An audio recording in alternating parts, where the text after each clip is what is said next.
I'm here because I am a roaring lion crying out righteousness. Jimmy Carter, right? Jimmy Carter was the 39th president of the United States of America. Hey, that boy caused some really bad times. When Jimmy Carter was president, unfortunately, the gas prices.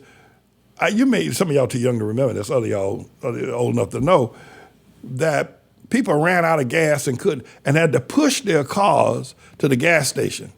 And there would be days all over America where no gas. The Arab embargo was a mess, and the inflation price of bread was like, I don't know what, $6, $7 when all before it was only 39 cents for a loaf of bread. Now it's $7 for a loaf. But the one thing that was bad about Jimmy Carter was that after the Shah of Iran left Iran, and the Ayatollah, you know that old guy, the Ayatollah came back from exile in Europe. He took the U.S. embassy in Tehran and took, I think, 42 hostages and held them for over a year, nearly a year and a half. And every night on the news, one more night, day 3, day 4, day 5 of the Iran hostage crisis. And Carter was president at that time. So about midways, Carter puts together this elite force of SWAT and these, whatever you call these people, these, Navy SEALs and everybody, to go over there to Tehran and do a midnight raid and get those 42 hostages out of Tehran, out of the U.S. embassy. And it failed.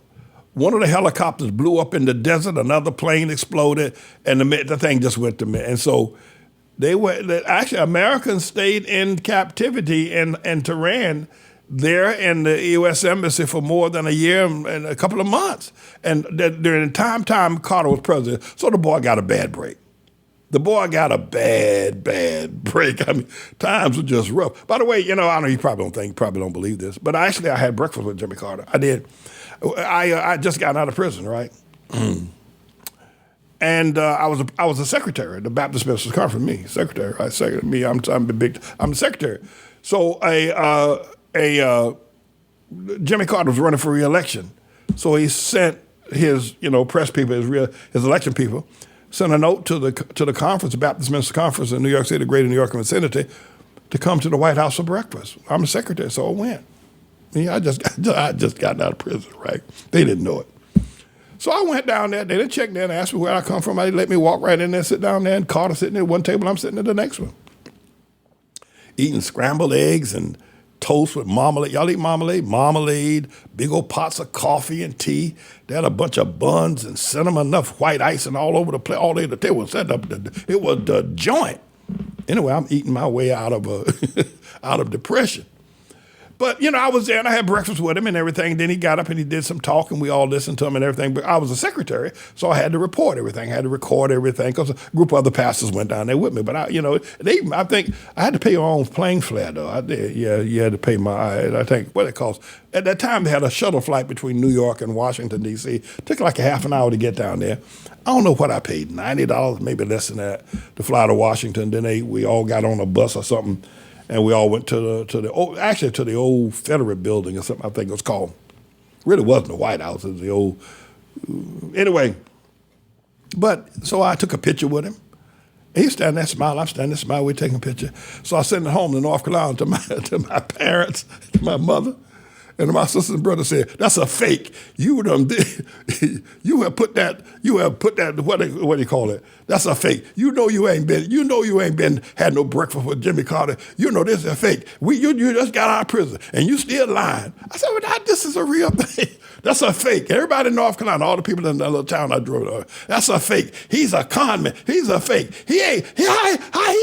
How Jimmy Carter going to invite him to be to a breakfast with him in the White House?" It was a mess.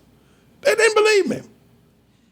They maybe still don't believe, but it's true. I mean, I did have breakfast. Anyway, so all of that. So Carter's now sick, and he's 98 years old. He's a former, school Baptist Sunday school teacher at the Baptist Church, the Maranatha Baptist Church down in Plains, Georgia. He's still living in a house here in Roslyn. I think got married in about 60 years ago, 75 years ago. He's still living in the same house.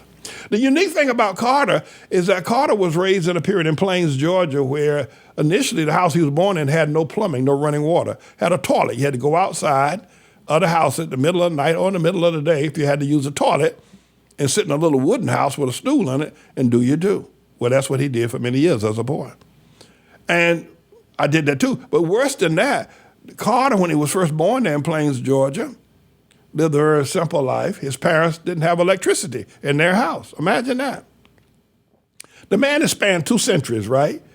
They didn't have electricity in the house where he was born, and didn't have a running water or indoor plumbing. And that's how he grew up. And he bought a house when I think he was state senator or governor of Georgia, because he was the governor. He was a son of a peanut farmer. He was a peanut farmer himself. And he's never moved out of that house in Plains, Georgia. I tell you what, the thing of it is, and I'm going to let y'all go figure it, they had enough of me. Okay, I won't be upset with you. So when Carter was installed as president of the United States, I was doing time in Auburn Prison at 135 State Street in Auburn, New York. I was a chief baker. I was running the bake shop, right? So when Carter was installed, I had free run of all the food services. I had it going on. I could if I wanted to make money, I could have made a lot of money. Anyway, so Carter had at his inauguration a thing called salmon fillet or salmon soup, some kind of fancy name was the main dish at his inauguration, right? Dinner. So you know what I did? I had my boys get me a big old salmon, a great big old fresh salmon out of the Lake Huron somewhere. And I made the same dish. I forget the name of it. If you check the record of if you Google it, what was a salmon dish that Carter served? That I made the same dish at the time. I don't cook nothing for nobody. I don't cook a cup of water. I don't boil an egg. I don't do it no more. I don't do that. I don't do it. Don't ask me. Don't looking at me for that. But I used to be a great baker, so I had access to the food in the kitchen. The bake shop and the kitchen shop were 2 different organizations. But I was running the bake shop, so I had me and my anyway. So I fixed the same meal for myself.